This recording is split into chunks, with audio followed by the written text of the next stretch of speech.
আগ্রাবাদ মহিলা কলেজের স্নাতক পাস দ্বিতীয় বর্ষের শিক্ষার্থীরা, তোমাদের অনলাইন ক্লাসে স্বাগত। কেমন আছো তোমরা সবাই? আশা করি ভালো আছো, থাকতেই হবে। তো শুধু সময় কাটালে তো হবে না, তোমাদের কিন্তু পড়াশোনার সাথেও থাকতে হবে। ইতিমধ্যে আমাদের প্রায় বেশ কতগুলো ক্লাস হয়ে গেছে। তোমরা বাংলা জাতীয় ভাষা আবশ্যিক বিষয়টার বেশ কিছু সংখ্যক গল্প, প্রবন্ধ, কবিতার সাথে পরিচিত হয়েছ। এবং আমি যেটা তোমাদেরকে পড়িয়েছিলাম, গত ক্লাসেও বলেছি, বাংলা ভাষা, বঙ্কিমচন্দ্র চট্টোপাধ্যায় রচিত বাংলা ভাষা প্রবন্ধটি সম্পর্কে বলেছি। আশা করি তোমরা প্রবন্ধটি পড়বে। এর ভিতরকার যে জ্ঞানমূলক প্রশ্নের জন্য প্রয়োজনীয় বিষয়গুলো তোমরা জেনে রাখবে। গত ক্লাসে আমি তোমাদেরকে রবীন্দ্রনাথ সম্পর্কে একটুকু বলেছিলাম। আসলে জানো কি, রবীন্দ্রনাথ সম্পর্কে কি বলে শেষ করা যায়? কখনোই না। এই যে একটা বট বৃক্ষ, যার ছায়ায় পুরো বাংলা সাহিত্য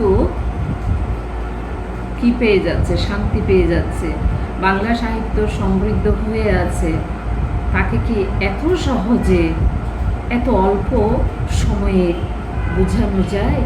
যায় না। আমরা তার মূল কয়েকটা জিনিস হয়তো ধারণায় রাখতে পারি, স্মৃতিতে ধরে রাখতে পারি আমাদের স্বার্থে। তো সেই স্মৃতির অবতারণা হলো রবীন্দ্রনাথ ঠাকুরের জন্ম, তার মৃত্যু, তার যে বিশিষ্ট কতগুলো গল্প, কবিতা, উপন্যাস, নাটক ইত্যাদি সম্পর্কে জানা।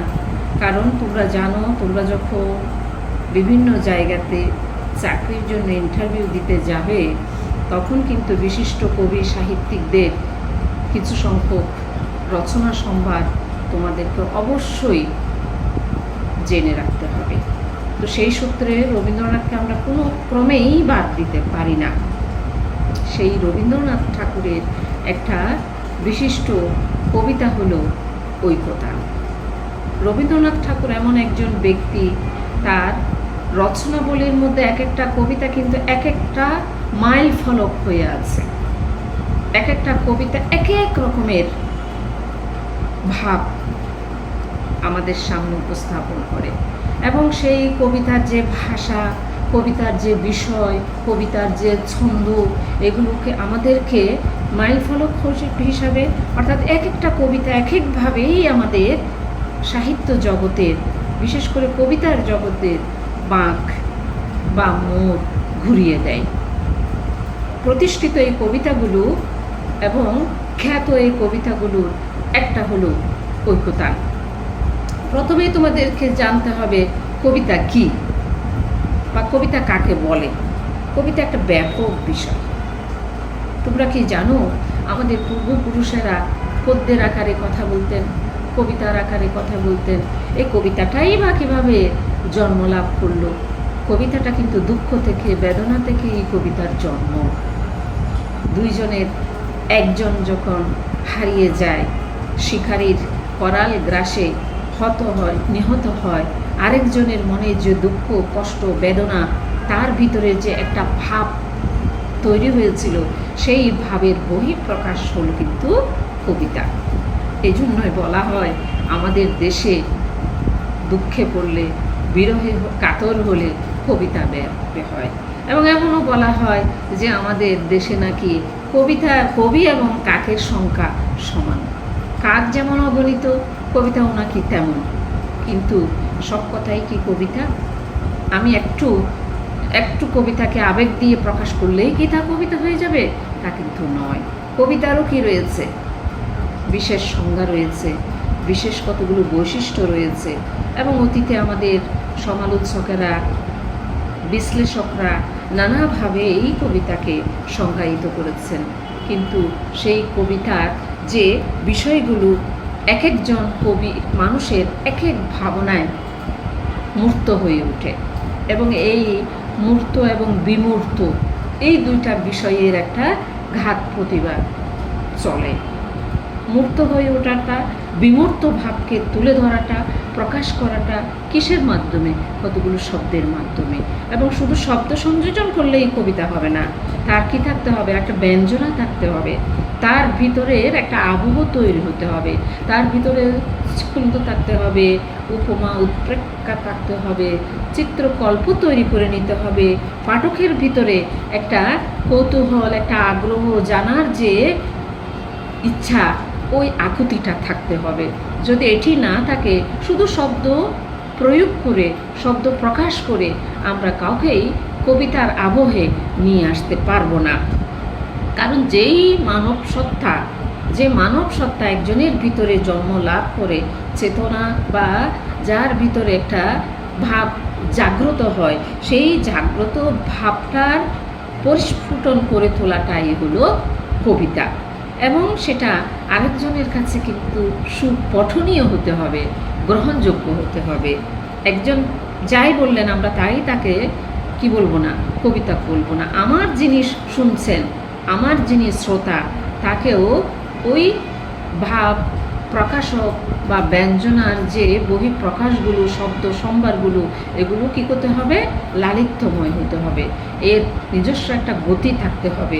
ওই গতিময়তাই কিন্তু আমার কবিতার প্রতি, একজন কবির কবিতার প্রতি পাঠক সমাজকে কৌতূহলী করে তুলবে, শোনার আগ্রহ তৈরি হবে এবং তার কবির সাথে একাত্ম হয়ে যেতে হয়। তাহলে পাঠক সাধারণকে আনন্দ দানই কিন্তু একজন কবির উদ্দেশ্য। তবে এই আনন্দ দানই কি শুধু হয়? আমাদের মানব সমাজে কত রকমের ঘটনা প্রবাহ নিত্যদিন ঘটেই চলেছে। এর ভিতরে কিন্তু যে সুখ, দুঃখ, আনন্দ, বেদনা, তার মধ্যে অনেক অকথিত অর্থাৎ অব্যক্ত ব্যথা কত রকমেরই থাকতে পারে। এইগুলোকেই কিন্তু মূর্ত করে তোলাটা, এগুলোকেই পাঠক সমাজের সামনে তুলে ধরতে পারাটাই একজন কবির কি সার্থকতা। তোমাদেরকে আমি আগেও বলেছিলাম যে সাহিত্য বিষয়টা পরের কথা, নিজের কথা তো থাকেই, পরের কথা, মানব সমাজের কথা অথবা প্রকৃতি পরিবেশের কথা যখন নিজের ভিতরে আত্মস্থ করে তাকে আবার কতগুলো শব্দ সম্ভারের মাধ্যমে অপরের জন্য আমরা প্রকাশ করি, সেটাই হয়ে ওঠে সাহিত্য। সাহিত্যের সেই শাখার মধ্যে কবিতা একটা। এই কবিতাটা তাহলে রবীন্দ্রনাথ ঠাকুর কি করলেন? তার নির্ঝরের স্বপ্নভঙ্গ আমরা জানি, তার সোনার তরী জানি, তার বলাকা জানি। অর্থাৎ এক একটা কবিতা কিন্তু এক এক রকমের কি হিসাবে এক এক রকমের আবহ আমাদের সামনে তুলে ধরে। এক রবীন্দ্রনাথের চিন্তা আমরা এই সমস্ত কবিতাগুলোর ধারস্থ হই। এক একটা কবিতা আমাদেরকে এক একটা জগতের সাথে পরিচয় করে তোলে। ঠিক তেমনিভাবে যেমন তুলেছিলেন অতীতের শব্দ, যেমন পয়ার বন্দি করে তুলতেন, অতীতের কবিতাগুলো কিন্তু আমাদের কী ছিল? দেবদেবী নির্ভর ছিল। আমরা জানি সেই দেবদেবী নির্ভর কবিতার আবহ থেকে মুক্তি দিতে চেয়েছিলেন প্রথমত ঈশ্বরচন্দ্র গুপ্ত। তাকে আমরা অনেক সময় কি বলি? যুগ সন্ধিক্ষণের কবি বলি। কেন বলি? অর্থাৎ দুইটা যুগের একটা সমন্বয় সাধন করার তিনি চেষ্টা করেছেন। অতীতে যেরকম ছিল দেবদেবী নির্ভর কবিতা লেখার একটা ধারা, তা থেকে তিনি মুক্তি সাধন করার প্রচেষ্টা চালিয়েছেন। এই জন্যই তিনি বলেছেন বা তাকে বলা হয়েছে ঈশ্বরচন্দ্র গুপ্ত নয়, ব্যক্ত চরাচরে। গুপ্ত নয়, ব্যক্ত চরাচরে। অর্থাৎ এক ঈশ্বর স্রষ্টা, আরেক ঈশ্বর হলেন ঈশ্বরচন্দ্র কবি। তিনি বলেছেন, আমি আগের যুগের যারা কবিতা লিখেছেন, যে কবিতাকে মানব সমাজের সামনে একেবারেই দেবদেবীর মূর্ত প্রতীক তুলে ধরেছেন, আমি সেখান থেকে লোক সমাজের কাছেই আসার চেষ্টা করেছি। সুতরাং আমি সব জায়গাতেই ব্যক্তি পাওয়ার চেষ্টা করেছি, চরাচরে মানে এই বিশ্বের সমস্ত জায়গাতে আমি বিচরণ করার চেষ্টা করেছি। এই জন্যই তিনি কথাটা বলেছিলেন। তা এখান থেকে মুক্তি পেয়ে আমরা কি করেছি? আমরা স্রষ্টাকে, দেবদেবীকে বাদ দিয়ে আমাদের এই জীবনের প্রতিনিয়ত ঘটে যাওয়া বিষয়গুলো উঠে এসেছে। আমাদের সেই রকম একজন কবি রবীন্দ্রনাথ ঠাকুর। এই রবীন্দ্রনাথ ঠাকুরের মজার ব্যাপার হলো তার যে ঐকতান কবিতাটা, লক্ষ্য করো ঐকতান কবিতাটা। এই ঐকতান কবিতাটা কি? ঐকতান শব্দের অর্থই বা কি? ঐকতান শব্দের অর্থ হলো সম্মিলিত সুর। ঐকতান শব্দের অর্থ হলো সম্মিলিত সুর। কিসের সুর? এই সম্মিলনটা কিসের? বলা বাহুল্য রবীন্দ্রনাথ ঠাকুর একেবারে শেষ পর্যায়ে গিয়ে, অর্থাৎ তার জীবনের যখন প্রায় শেষ সময়কাল, সেই সময়ে কিন্তু তার উপলব্ধিজাত একটি কবিতা হচ্ছে এই ঐকতান। তোমরা বইয়ে পাবে, লিখতে পারবে কি যে ঐকতান কবিতাটি তার জন্মদিনে নামক কাব্যগ্রন্থের 10ম সংখ্যক কবিতা।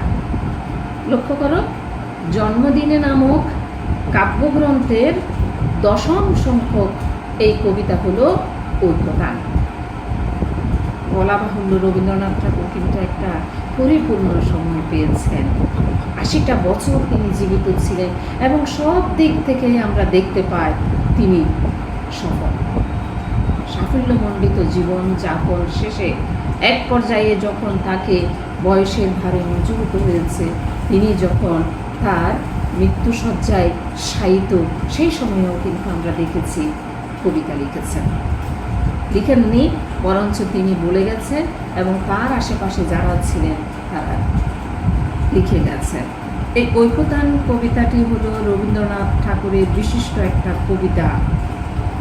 রবীন্দ্রনাথ ঠাকুরের মতো একজন সফল ব্যক্তি, একজন পরিপূর্ণ ব্যক্তি যখন বুঝতে পারেন, উপলব্ধি করতে পারেন, না এই জগৎ সংসারের সমস্ত কিছুই আমার পক্ষে জানা সম্ভব হয়নি, আমি জানতে পারিনি, আমার ভিতরে একটা অপূর্ণতা রয়ে গেছে, তার ভিতরে একটা তীব্র অভাব, একটা চাহিদা, একটা প্রয়োজন যখন বেকুল হয়ে ওঠে, তখনই তিনি এই কবিতাটি ধারস্থ হয়েছেন, কবিতাটি লেখার প্রয়াস পেয়েছেন।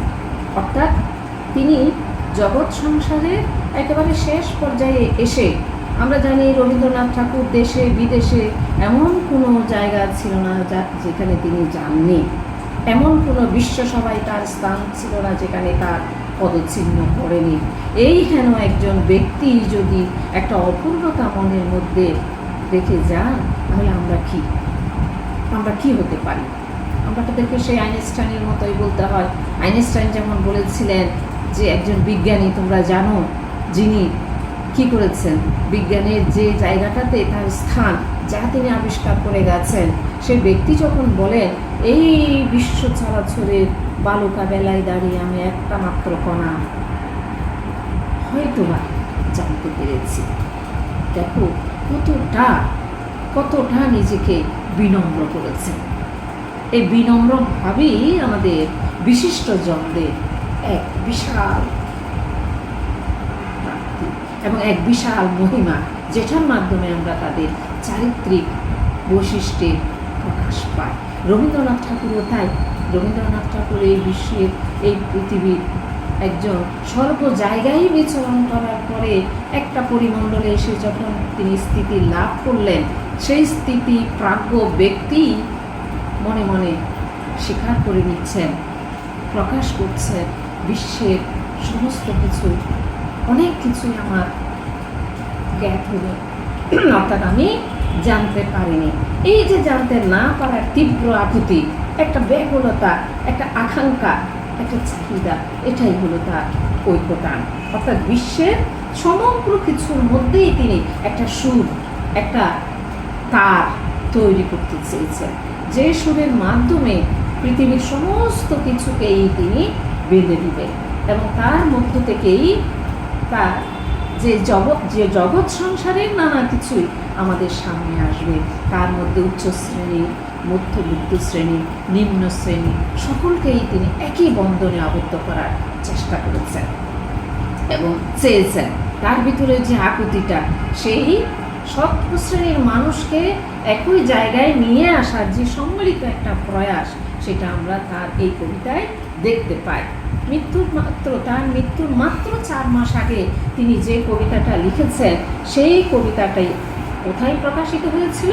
তার প্রভাসীতে, প্রবাসী নামক একটা পত্রিকায় তার এই কবিতাটি প্রকাশিত হয়েছিল। এটাও তোমাদের জানিয়ে রাখতে হবে। প্রথমত কবিতাটা কোন কাব্যগ্রন্থের অন্তর্ভুক্ত? এটি জন্মদিনে নামক কাব্যগ্রন্থের অন্তর্ভুক্ত। প্রথম এই কবিতাটি কোথায় প্রকাশিত হয়? এটি প্রবাসী নামক পত্রিকায় প্রকাশিত হয়। এটি কত খ্রিস্টাব্দে বা কত বঙ্গাব্দে আমরা বলতে পারি? তাহলে এটি প্রকাশিত হয় 1347 সালে। 1347 সালে প্রবাসী পত্রিকাটিতে প্রথম ঐকতান কবিতাটি প্রকাশিত হয়। তোমাদেরকে জানতে হবে। তাহলে আমরা এখানে কি পাই? ওই যে বললাম, তার একেবারেই শেষ পরিণতি।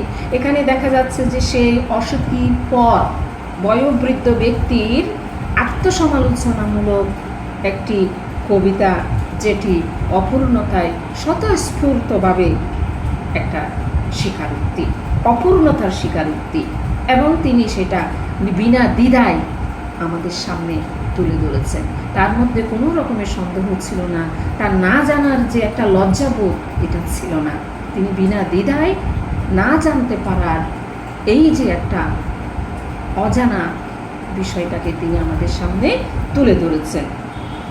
কারণ দীর্ঘ জীবনের, যে আমি আগেই বলেছি, দীর্ঘ জীবনের পথ পরিক্রমায় যখন রবীন্দ্রনাথ ঠাকুর পেছন ফিরে তাকিয়ে তার সমগ্র জীবনের সাহিত্য সাধনার সাফল্য ও ব্যর্থতার হিসাব তুলে ধরলেন, তখনই তার সামনে এই জিনিসগুলো আসবে।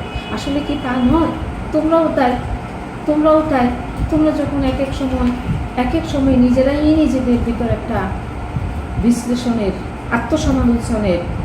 আত্মসমালোচনার জায়গায় এসে উপস্থিত হও, পিছন ফিরে তাকাও, তখন কি তোমাদের ভিতরের এই বোধটা জাগ্রত হয় না? কি পেলাম, কি করলাম, কি করা উচিত ছিল, কি করতে পারতাম, অথবা আমি সামনের দিকে কি করব?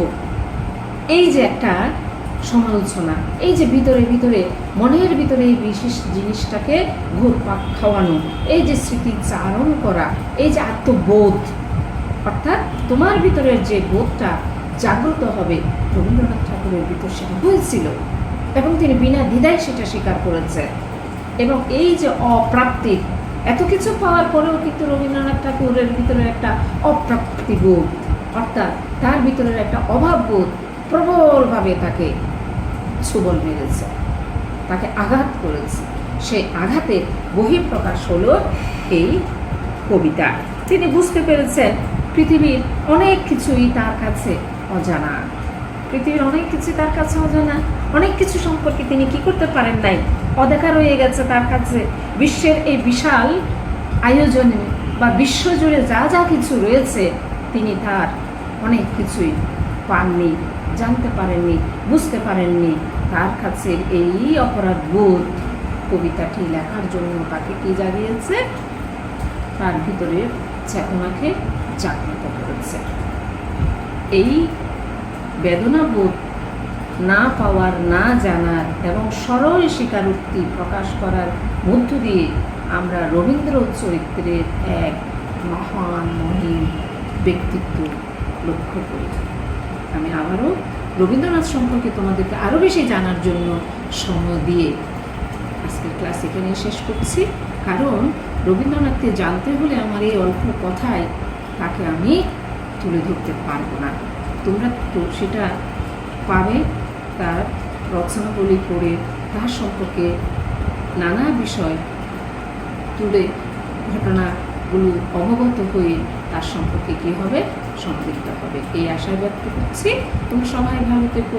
আশা করি আমরা আগামী ক্লাসে তোমাদেরকে ওই কবিতাটাই কি করব, আমরা পড়ব, আমাদের পড়তেই হবে। কারণ আমি আবারও বলছি, তোমাদের প্রশ্নের ধরন কিন্তু সেই ইন্টারভিউর মতো জ্ঞানমূলক কাজে জ্ঞানমূলক প্রশ্ন যেহেতু তোমাদের রয়েছে, সুতরাং তোমাদেরকে কবিতার প্রতিটা লাইন কি করতে হবে, জানতে হবে, বুঝতে হবে, শব্দগুলো তোমাদের অবগত হতে হবে এবং এই শব্দগুলো কেন ব্যবহৃত হয়েছে সেটাও জানতে হবে। তবে তোমাদেরকে আরেকটা জিনিস আমি বলে রাখি যে কবিতা পড়তে গেলে, যে কোনো কবিতা পড়তে গেলে প্রথমত লাগবে কি ভাব, প্রথমত ভাব, বিষয়, ভাষা, এই তিনটা জিনিস লাগবে। হয়তো এর ভিতরে কোনো সময় চরিত্র এসে যায়, এবং ওই যে বলছি ভাব, বিষয়, ভাষা, ছন্দ, সবচেয়ে প্রয়োজন একটা বিষয় ছন্দ। এই ছন্দর মাধুর্য দিয়েই কিন্তু আমরা কবিতাকে নির্ধারণ করি। এই কবিতা নির্ধারণ করতে গিয়ে দেখা যায় এই ছন্দের যে একটা ব্যাপার রয়েছে সেটা জানতে হবে তোমাদের। এর ভিতরে তো থাকবেই উপমা, উৎপ্রেক্ষা, চিত্রকল্প, রূপক, প্রতীক, সংকেত, এগুলোও কিন্তু সাহিত্যের কতগুলো বিষয়, সাহিত্যের এক একটা অনুষঙ্গ। এগুলোই মাধ্যমে, এগুলোর কারণেই কিন্তু কি হয়, আমরা সাধারণ কথা এবং সাহিত্যের কথার মধ্যে পার্থক্যটা নিরূপণ করি। এই জন্যই যে কেউ কথা বললেই একটু সুর করে বললে আমরা তাকে কবিতা বলবো না। কবিতার যে কতগুলো বৈশিষ্ট্য থাকে, কবিতার যে নির্ধারণের, চিহ্নিত করার, আখ্যায়িত করার কতগুলো দিক থাকে, সেই দিকগুলোর অন্যতম আবারও বলছি, হয়তো কোনো কোনো কবিতা সম্পর্কে তোমাদের এটা উল্লেখ করতেই হয় যে কেন আধুনিক কবিতা, কেন কবিতাটি কবিতা হয়ে উঠলো ইত্যাদি যখন তোমাদের সামনে আসবে, তখন প্রথমত ভাব, বিষয়, ভাষা, ছন্দ, এই বিষয়গুলো তোমাদেরকে অবশ্যই জানতে হবে এবং এগুলো তোমাদেরকে উল্লেখ করতে হবে। এগুলো আস্তে আস্তে এগুলো চর্চা করতে হবে, তাহলে হয়তো তোমরা আরও বেশি কবিতা সম্পর্কে পরিষ্কার হয়ে যাবে। আর তো এই কবিতাটা কিন্তু আমি একটু করে বলে নিই, তোমরা যাতে জিনিসটা সম্পর্কে আরেকটু অবগত হতে পারো। এটা অক্ষরবৃত্ত, সমিল, সমিল অক্ষরবৃত্ত ছন্দে রচিত, অক্ষরবৃত্ত ছন্দে সমিলে রচিত। তাহলে এখন প্রশ্ন আসে আরও কী কী ছন্দ রয়েছে। ইনশাল্লাহ আমরা আগামী ক্লাসে তোমাদের এই কবিতা প্রসঙ্গে এই যে ছন্দের ব্যাপারটা আমি বললাম, এই ছন্দ সম্পর্কেও বলবো। আজকে এই পর্যন্ত, তোমাদের সবাইকে অসংখ্য ধন্যবাদ, সবাই ভালো থেকো।